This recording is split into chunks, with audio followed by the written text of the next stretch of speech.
What's up, everybody? It's Jordan, and welcome to the Sports Dude Hine Show. Round one of the NFL Draft is in the books. The Bengals have took Amarius Mims, the 18th overall pick, and joining me today is Braden Guthrie, also known as Bengals NFL on Bengals Instagram. How you doing today, Braden? You know, Past my disappointment of last night, I'm doing well. Obviously, the draft pick 18 was not something the player we selected was not somebody we were hoping the Bengals would take. So there's certainly some disappointment and a sour taste in my mouth today. Yep, we kind of talked about it before we were recording. I know I messaged several people yesterday. Anybody but Mims to 18. I've talked to people at work. I do not want Amarius Mims. And of course, we took Amarius Mims. It just seems like anytime I want somebody, the Bengals to get, they don't get them. Anytime there's a player I want the Bengals to not get, they end up getting them. So we'll go ahead, obviously talk about the Bengals selection yesterday with them taking Amarius Mims. I see lots of people liking this pick. I just don't understand. When you look at Mims, he's had 803 snaps, only 8 starts for his career. So when you watch him play, he's pretty good, but he hasn't played much at all compared to when you look at some of these other more experienced offensive linemen. J.C. Latham, a guy we've been linked to throughout the draft. To put in perspective, Latham has 1,000 more snaps in college than Mims. Patrick Paul, the offensive tackle from Houston, who we picked later on today, he has 2,000 more snaps than Mims. And it's just one of those things when you also look at the fact he had ankle surgery, tightrope surgery on his ankle this past season with Georgia. And, it sucks because when you look at Cincinnati, we cannot develop offensive linemen at all. This has potential to not really be good at all for the Bengals when you look at the fact that he's had ankle surgery. He doesn't have much experience. And you look at the fact that, Cincinnati, it's been over a decade since they developed a good offensive lineman. You're going to have to go look back at a guy like, Clint Bowling or a guy like Kevin Zeitler. It's been that long ago. And it's just, there's so much risk with this pick. The reward is high. If he's able to stay healthy, I think he can be pretty good for Cincinnati. But this is a very, very risky pick. When you're looking at the NFL draft yesterday, this has to be one of the riskiest picks of any selection yesterday, mainly because just how much stock you're putting into a guy who you haven't really seen a lot of film of. And it's very alarming. And one of the reasons I did not want Cincinnati to draft him, obviously the lack of snaps, the injury history this past season, but he's going to be the eventual right tackle to replace Trent Brown. Him and Trent Brown are the exact same player. They have very comparable size. They're good when they're on the field, but them being on the field is just something that's not that common. I do not like this pick at all. I hate it, hate it, hate it. This has probably been the most ticked off I've been out of the pick since we took Jackson Carman several years ago. I hope I'm wrong, but when it comes to the draft, and me being happy or mad about the Bengals selections, about 9 times out of 10, I'm right. But I do not like this Mims pick here for Cincinnati. Yeah, I could not agree more with all what you just said. It's really the scenario for me and the Bengals' lack of awareness. There's a reason that majority of the offensive line they have right now comes from free agency. It's like you said, they cannot develop offensive line, and specifically Frank Pollock. And it's just not that he can't develop. He also chooses the linemen he is not able to develop. He pounded his fist on the table for Billy Price all those years ago. So yeah, Billy Price wasn't the most athletic, so it makes it a little harder to develop. But Frank Pollock chose him, and he didn't draft Jonah Williams, but Jonah was a decently polished player when he came out, and he was just not able to do anything more. He was just played at the same level. Pollock wasn't able to do anything. Jackson Carman, that was a complete waste. And now who knows with Cordell Volson, it being around for a guy, he's a little more forgivable for not developing, but also if he's saying no, let's keep him starting on the offensive line, that's on Pollock. So it just isn't the lack of development, it's the lack of Bengals awareness, understanding their strengths as a coaching. There's nothing wrong with acknowledging your weaknesses, saying, okay, this is developing offensive lineman isn't our best strength, so let's draft Fatuna, who is still very athletic, but also a more polished player compared to Amarius Mims. So I think the Bengals are just making the same mistake they keep consistently making. They take these risky players who need development, and then they're just not able to develop, and that's why they bust. So with Mims, who is a lot less polished, like we said, not necessarily raw, but he is not. He has a lot of work to do. The Bengals are taking a huge swing, and history tells us this just does not work out. And with Cincinnati taking a risk with this pick, it's alarming. Even when Cincinnati has took a more safer side of picks, there's been times where it hasn't really worked out. You mentioned Jonah Williams. Even when the Bengals took Jonah Williams in 2019, Williams was more pro ready back then than what Mims is right now. I think by a very large margin because he's had much more snaps, much more experience. But it's very frustrating when you look at the fact that when you hear Trey Hendrickson requests a trade, Higgins requests a trade. Your Super Bowl window is right now. You don't really want to get guys who you're slowly putting into the offense. Maybe if Trent Brown gets hurt, you don't want to draft a guy who you have for next year. You want to win right now because realistically, Hendrickson and Higgins, one's pretty much, I would say, guaranteed gone off this roster next season. So you want to win now. You don't care about the future. You want to win while you can, while you still have these players under contracts. And that's something just aggravates me when you look at, even guys who maybe hasn't really been linked to the Bengals much, but, guys who kind of fell. This was something, there wasn't a defensive player picked until the 15th spot. And, there's guys like Terrion Arnold who, wasn't really linked to Cincinnati, you didn't hear much about Arnold going to the Bengals, but he's also a guy, who many people have as his number one corner in the draft. If he's there, you might not desperately need corner, but you take best player available. You don't take position needs. And I say this every year in the draft, and it ticks me off so much. You never draft needs. You sign needs, you draft talent. And this is just, I know I'm kind of repeating myself, but this just ticks me off so much. Like I'm so mad about this pick. Yeah, and it's with Fortuna still being on the board that is really the gut punch. Even if he wasn't on the board, I still do not like this pick. But you have a guy where you draft your long-term right tackle, but you get a temporal fix at left guard for the year, really maximizing the value of the pick. And now instead you give it to the Steelers, who you can argue may needed him more compared to the Bengals.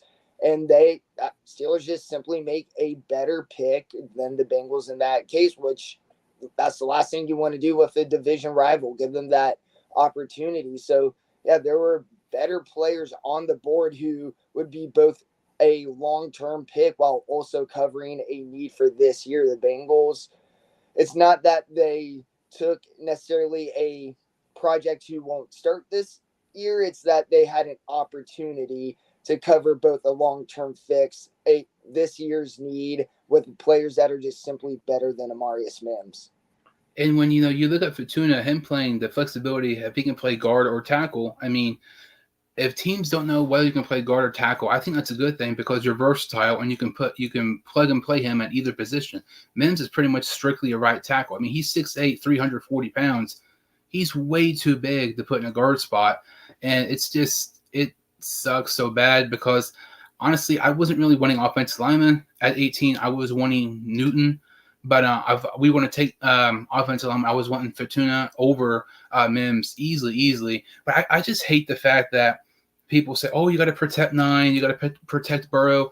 Obviously, no crap. Where have you been the past however many years? We've had a bad offensive line for a while, but this past season, our offensive line was not bad. I mean, are people casual fans or something? Like, look at the Ravens game. Burrow was not even, hit when he threw that ball, when he broke his, hurt his thumb. What does that have to do with the offensive line? Like nothing. When you look at some of those injuries that Burrow's had, yes, there's been times the offensive line's been shaky and very bad, but his offensive line as of late is not nearly as bad as people think. And some of these injuries that Burrow's had has nothing to do with the offensive line. Look at his appendix, when he started off bad to start off the season, and his thumb. That's not bad line play. Those are just, freak accidents and freak injuries. So I hate the excuse, protect 9 and protect Burrow, obviously, but at the same time, like, you want to get your team better. I don't think this pick benefited the Bengals in helping them get better right now. And if you got a guy like even Terrion Arnold or Johnny Newton, I think that helps your team more now because you can rotate Newton, Hill, and Rankins. Because the departure of Reeder hurts us. I know we have Rankins, but I don't know. Just this pick is so frustrating. I don't really understand at all how people can defend this selection. Yeah, this is a go big or go home pick with a lot of risks that are not in the Bengals' favor. So they just have to hit on this. Pollock needs to step up. He needs to be able to develop. They need to have good picks the rest of the draft that can justify this pick a little more. If they're able to trade up for Newton, then that eases a little bit of the issues with the pick.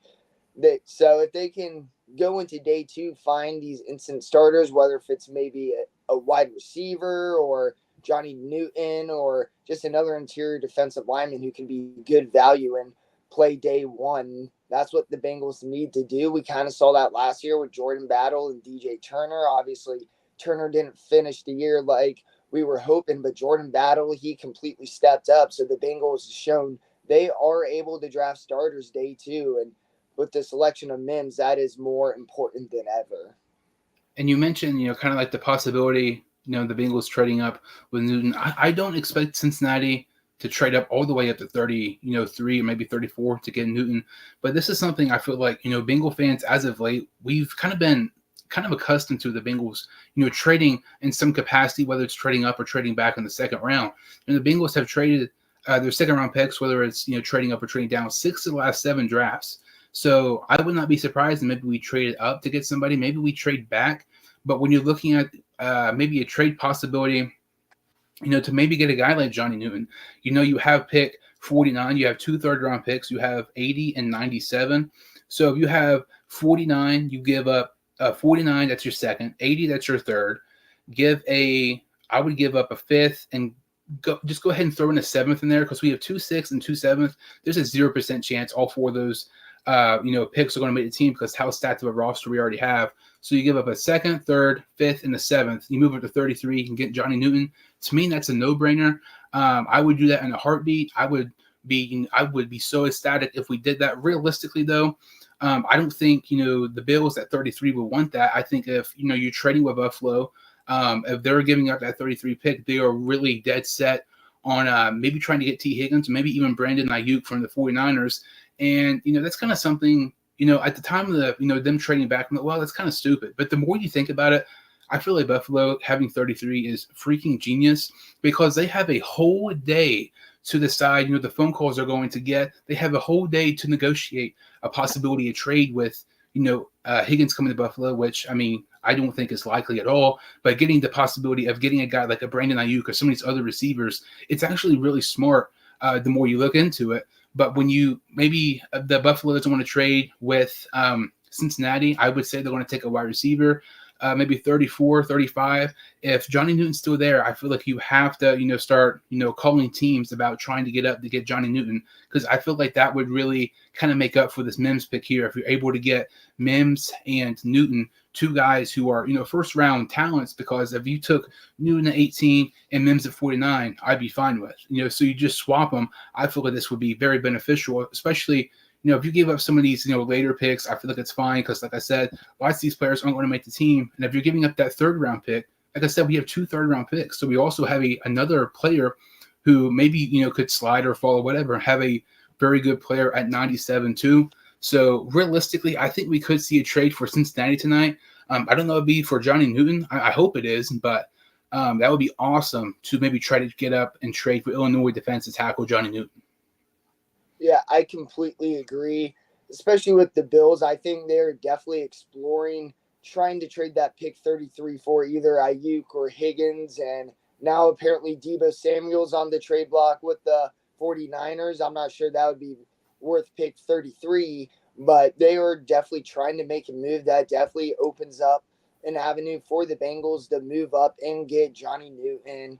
So we'll have to see where that goes, but I agree there is a path. I'm not necessarily sure it will happen. I don't think it will, but teams are definitely communicating with the Bengals actively, which makes it a bit of a better chance compared to other years to move up and try and get one of the best players available. And kind of talking about Higgins and Buffalo, I think the odds of Cincinnati trading Higgins is a max, absolute max 5%. And I said the same thing with Hendrickson yesterday. But when you're looking at a possible trade package with Higgins getting dealt, let's say to Buffalo, or a team who has a top pick, maybe a team like the Titans, who Callahan's now their new head coach. Like if Cincinnati's offered a second round pick for the Titans this year and a second round pick next year, realistically, I would probably do that. But honestly, I don't think Cincinnati would because, as we know, the Bengals overvalue their players way too much. Unless Cincinnati was offered a first round pick, honestly, it might even have to been more. I don't think they would give up Higgins, but it's kind of interesting when you're looking at some of these, trade possibilities, with Higgins or Hendrickson. I don't think either one of them getting traded is likely, but it's kind of like when you look at the possibilities, I'm not giving up Hendrickson for a second round pick. I'm much more likely to give up Higgins than Hendrickson. I know it's unpopular, especially when you look at Hendrickson's age. I like Hendrickson way more than Higgins. I feel like when you look at Hendrickson, you take him away from the equation, our edge group is complete trash. You have Hubbard, who's a good run stopper, but he can't get, he can't produce sacks and can't produce pressures. But when you take Higgins away, we still have Chase. But if the Bengals are offered something, I would entertain the idea. But realistically, I think it's probably best to keep on Higgins and Hendrickson. Yeah, I completely agree. The Hendrickson is just so key to the Bengals. Like you said, they don't have any pass rushers. If Hendrickson is off the board, you are relying on the development of Miles Murphy and still really are with the current state of the defensive line. Now, we saw Murphy shine a little bit towards the end of the season, but still not the consistency we wanted to see. That issue still following him from college. We can give him the benefit of the doubt just because it was so limited, but he didn't show too much last year that should give us the confidence that he's going to make that jump this year. Now, obviously, hopefully we're wrong in that regard, but that is a huge risk. We're just relying on him developing. So they have to work something out with Hendrickson. Now, Hendrickson's agent is definitely not helping Trey Hendrickson himself. That it was a bit of a PR nightmare when the news broke that he wanted a new contract. They can currently add years, but they can't add more money to it until July, 1 year from the mark. So, not sure what Hendrickson's agent is thinking there, but we eventually are going to get to July. They are going to be able to have those open conversations. So when it does come time to that and figuring out how much money Hendrickson should be earning, they need to pay that. Oh, for sure. And it sucks because Hendrickson deserves more money. I mean, he's been one of the best edge rushers since he's joined Cincinnati. Has 39 and a half sacks the last 3 seasons. I mean, he had 17 and a half sacks this past year. He's an absolute beast. And in my opinion, I'm not being biased. I think he's far and away the most underrated player in the league. Has T. Higgins for 33. I would decline that. If they offered 33 and a second round pick next year, or like, let's say 33 and a first for Higgins in the Bengals third or something like that, I would do it. I just don't feel comfortable enough putting pretty much all my chips in a guy like A.D. Mitchell, a guy like Malachi Corley. I like Corley a crap ton. Like, I would be perfectly fine taking him at 49 if he's there. He's probably my pick if some of the top guys don't fall at 49. But it's one of those things. I like him a lot, but I just don't feel confident enough in putting that much pressure on a rookie receiver and taking the void of Higgins already, unless it was like you get 33 and maybe a second next year or a first next year.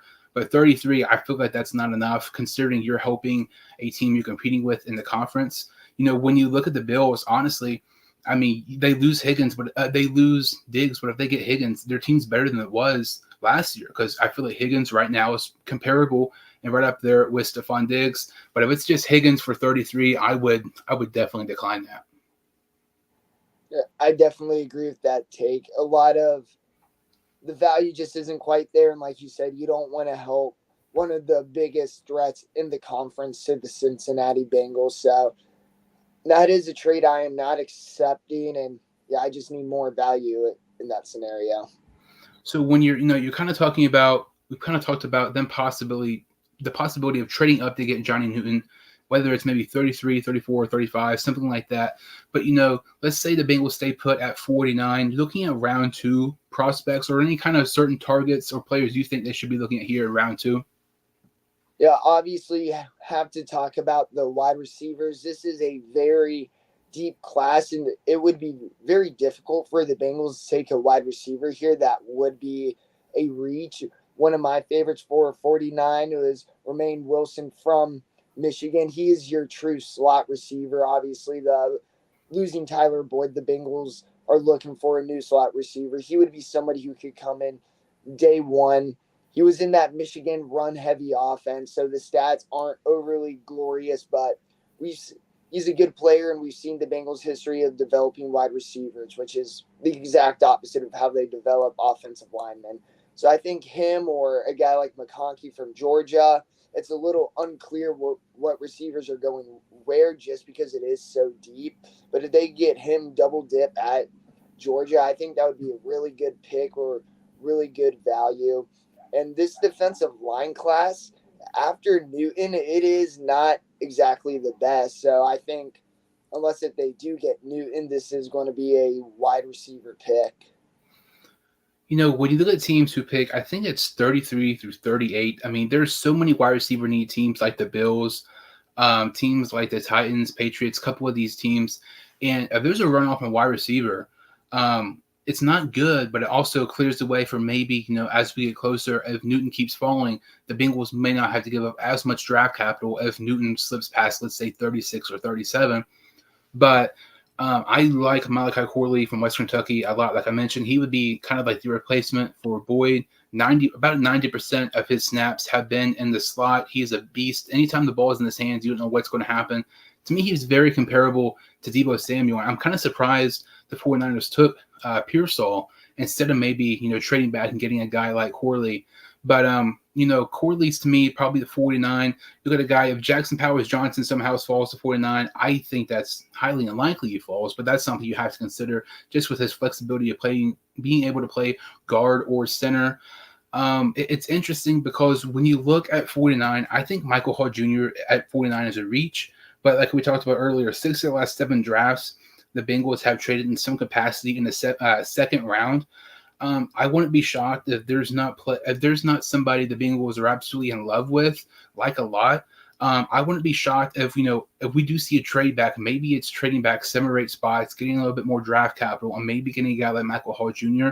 Especially how you mentioned with Newton. After Newton, there's kind of a decent drop off with defensive tackle, and it's one of those things. Maybe they get a guy like Sweat, got arrested a couple weeks ago. I know he's falling on lots of people's, big boards and stuff, but I don't really want Sweat because you have to be very, very stupid to make that poor of a decision this close to the draft when your life's about to change. But at the same time, he's a very, very talented player. He's the best defensive tackle when you aside from Johnny Newton. But it's interesting around 2. When you're looking here at round 3, you kind of mentioned Roman Wilson, wide receiver from Michigan. In round 3, it's kind of different. We have 2 third-round picks. We have 80 and 97. I like Jermaine Burton, the wide receiver from Alabama, quite a bit. He averaged 20 yards per reception. And when you look at Burton, he was only one of 2 wide receivers who were draft eligible to have a drop percentage of 0% this past season. So he has great hands. He has 20 yards per catch. And it's weird because normally when you see, Alabama prospects, 9 times out of 10, they're overrated and talked about too much. But for whatever reason, Burton's quietly been, underrated, throughout this draft process. A couple other players, I don't know if he's going to fall to 80 because it seems like the past couple of days he's been pretty high in people's big boards. Is Mike Sandstrill, the corner from Michigan, maybe around the 80 pick. And then I like Kalen King, the corner from Penn State, a lot too. He's a guy who, 4 or 5 months ago was projected to be a first-round pick. But, in 2022, he was a beast for Penn State, having 3 picks, I believe like 15 or 18 passes defended. This past season, 0 interceptions, 2 passes defended, and he had a terrible, terrible 40-yard dash and a very bad performance at the combine. That's why his, draft stock keeps falling. And like I said, he was a first-round talent, first-round pick 4 or 5 months ago. If you're able to get a guy like King who, has slid this far at 80 or 97, I think that's something you have to consider there. But Caitlin King, Jermaine Barton, Mike Sanstrill, some of those players, even a guy like if we've not took wide receiver yet, I like Malik Washington a decent amount too. The wide receiver from Virginia had 110 receptions this past season, 1,400 yards. He forced the most missed tackles of any draft eligible wide receiver this past season. I believe it was 35. He's very, very underrated. The one bad thing about Malik Washington is his size. He's only 5'8". That is something kind of bad there. But those are kind of some of the day 3 prospects I'm looking at there. As somebody who I really like, and at pick 80 and maybe even 97, it isn't clear where exactly in the third, but James Dean, the cornerback from Auburn, the Bengals still need some corner depth. I do have confidence DJ Turner will turn into a fine starter. However, they don't have much depth there. It is a little thin, and the future is still a little uncertain, especially with losing Awuzie. And Dean, he's not an immediate starter type guy, but he can be a rotational guy, so he can still have that first year impact with a lot of experience with Auburn, playing some of the better receivers in the draft. So he is somebody who I really like. Now, not something I'm not necessarily sure I'm sold on, but something I would entertain is Corum, the Michigan running back. Now, I think Zach Moss was a fine signing, but there is still not that much power. Obviously, Corum isn't the most powerful runner, but you get a little more reliability. And while Moss, he hasn't had too much tread on the tires, if you can have him taking less hits, have really emphasize having a rotational system running back room, I think that could really help the Bengals and make them a little more versatile on offense, maximizing their offensive weapons in that Super Bowl window. And when you look at running back, there's a couple of running backs I like. Not necessarily the third round, but it's one of those things. Corum in the third round, maybe 97 would be good, but you don't really know where Braylon Allen or maybe a guy like Will Shipley kind of falls in that category. Because let's say if 2 of those 3 are there at 97 or something like that, maybe you take one at, I think it's 114 or a 4th round pick, or maybe if they're just not getting drafted, maybe they take a guy later, maybe like Ali or Ray Davis in the 5th or 6th round.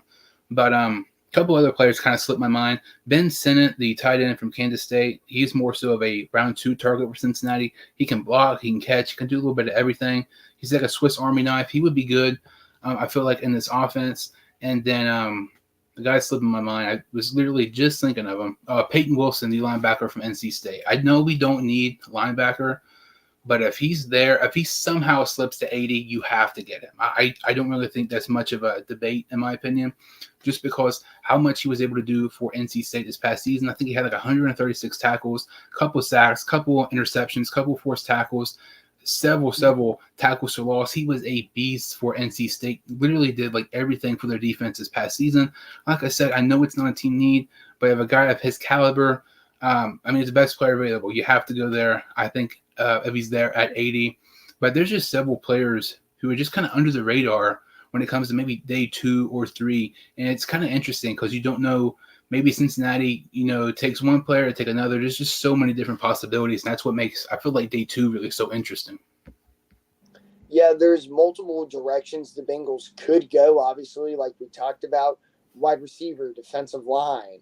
They could go secondary. They could maybe even entertain edge versus the interior with the pass rush situation. So it is unexpected, even though the Bengals reporters are kind of signaling wide receiver is the favorite. It could go any way tonight. I feel like there's always a lot of shakeups in the first 5 to 10 picks in the second round. So this is one of those scenarios where it is really difficult to predict. And yeah, it's going to be really fun to see how it goes, especially with the Bengals' history of taking players day 2. They have a chance to really knock it out of the park and justify that Mims pick a little more. Yeah, I said, do you think we'd take a chance on any linebacker? Wouldn't mind giving a like Trevin Wallace to give us some more help. I don't think we're going to take linebacker in round 2. I really don't think round 3, unless a guy like Peyton Wilson falls and he's just a player who we can't pass up on. Maybe the 5th, 6th, 7th round, something like that. Maybe get like Omar Spates from LSU, something like that. But when it comes to linebackers, realistically, unless someone falls, I'm kind of looking at probably round 5, 6, or 7 around that range. Yeah, I am with you there. It's going to have to be a situation where a player just falls and it's too good to pass up on. As for else, there's really no reason for the Bengals to take linebacker. They obviously have their starters in Wilson and Pratt. They have currently good depth. So obviously, if one's there and the best player, you do it. But there is not much signaling that that will be the situation when the Bengals are on the clock in rounds 2 and 3. And when you look at round 2, it is so crazy. It is either a slam dunk or a strikeout, and it's a terrible strikeout. I mean, look at some of these second-round picks Cincinnati's had. When you look at a guy like, Andy Dalton, look at a guy like Tyler Boyd, and then some of these several other players, Cam Taylor-Britt. There's been so many second-round players for Cincinnati this past decade or so who's been very productive. Joe Mixon. But you also look at, so there's been several second-round duds. A guy like Jackson Carman, Drew Sample. It's just so hit or miss with the second round. And honestly, I think round 1's going to be a miss. So we have to hit it on round 2. And then round 3, it seems like we didn't really hit on round 3 compared to round 2. But we have to hit it out of the park tonight. I know we've talked about this several times, and we've kind of put an emphasis on day 3 picks for Cincinnati. But Cincinnati has to draft great tonight because they cannot allow themselves to, make up for it on day 3. We cannot draft on day 3 for crap. I mean, since the Zach Taylor era in 2019, the only player you look at since 2019, who's been drafted on day 3, who's been a really, really productive is Evan McPherson. He's the only outlier. And I know Andre Yoshibosh kind of showed some potential and promise last season, but, he didn't really play a lot. And when you look at some of these other players, I mean, we've had several players who just have not done anything. I mean, Tyler Shelvin, for example. I mean, there's been so many players in the 4th and 5th round who, we don't take best player available. They've taken players who they kind of fixate on, or players that they think they're going to turn really good, who are a project. A guy like Shelvin, for example. And Cincinnati has to hit it out of the park on tonight's draft because realistically, I think tonight is probably going to be a crap storm for the Bengals. Yeah, it has a lot of potential to help the team, but as we've seen, they have a tendency to emphasize on just players trying to just focus them in and can really blow up in their face. So the Bengals need to keep an open book, unlike last night. Just get the best player available because odds are there's going to be a lot of good players that can cover team needs and be a long-term and short-term fix. If the Bengals keep their eyes open, very considerate of a lot of different options instead of keying in on specific players, they can get a lot better tonight. So when you look at pick 49, if Cincinnati stays at 49, if you had to put money on it, who do you think they'd take at 49? Oh, because I'm a betting guy and I did put money on yesterday. They're not in too well. I'm going to say they will go McConkey, the Georgia wide receiver. I'm unsure if he is going to make it there, but I really do believe if he is there at 49 and they're not able to get Newton, whether he's not there or they're unable to trade up, McConkey makes a lot of sense to the Bengals, and they have a tendency to draft receivers well. So I think that is where they'll go if McConkey is there. And when you look at Georgia players, it seems like they've drafted, lots of Georgia players the past decade or so. And the McConkey's there, I feel like that'd be a great pick. I mean, he'd have to be one of the best receivers on the board. And then we need wide receiver. He'd probably be one of the best players too. So that'd be a pretty good pick. I just don't know if he's going to be there or not. If I had to put money on it, I think it might be Jalen Polk, the wide receiver from Washington. I know they've been linked to Polk. I don't necessarily agree with it because I feel like if he's there, more than likely there's going to be maybe a receiver or two better than him.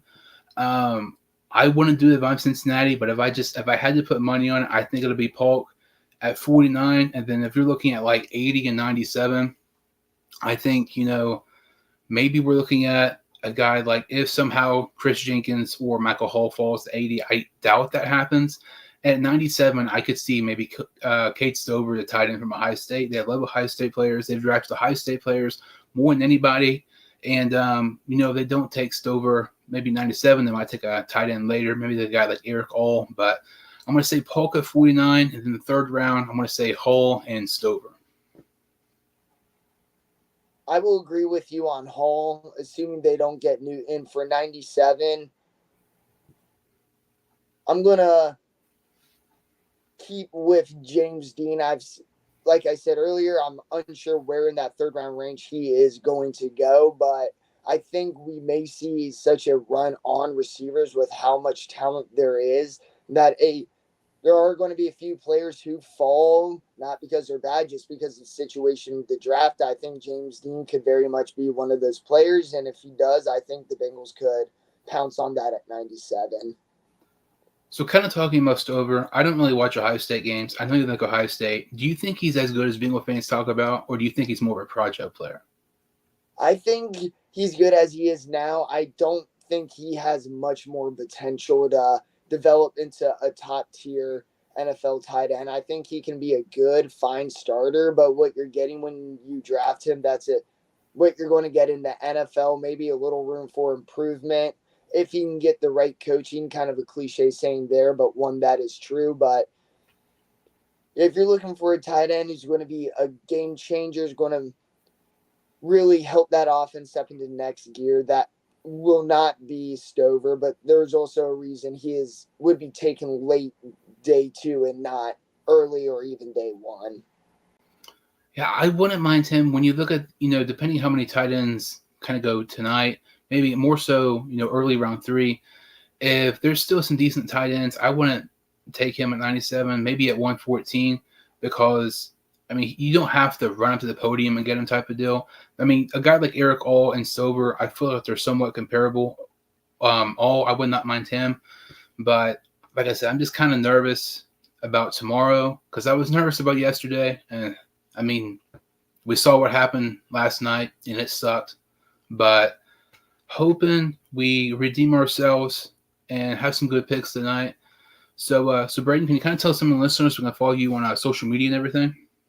Hey, you can follow me on Instagram, Bengals_NFL. That is where I am going to be the most active on. You can also follow me on X, Twitter, whatever you want to call it, Bengals_action.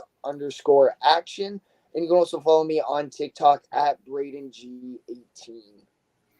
Make sure to put the links in the description below so you can check out Braden's content. Now, I've been posting lots of draft content on Shorts, especially this past week or so. So make sure, to subscribe so you can be kept up with all, draft content, whether it's Bengals, maybe it's just NFL in general. But that kind of about does it for this video. If new to the channel or you've seen my videos before, make sure to like this video and subscribe to my channel. Thank you all so much for watching. I'll see you all next time on the Sports 2 Hine Show.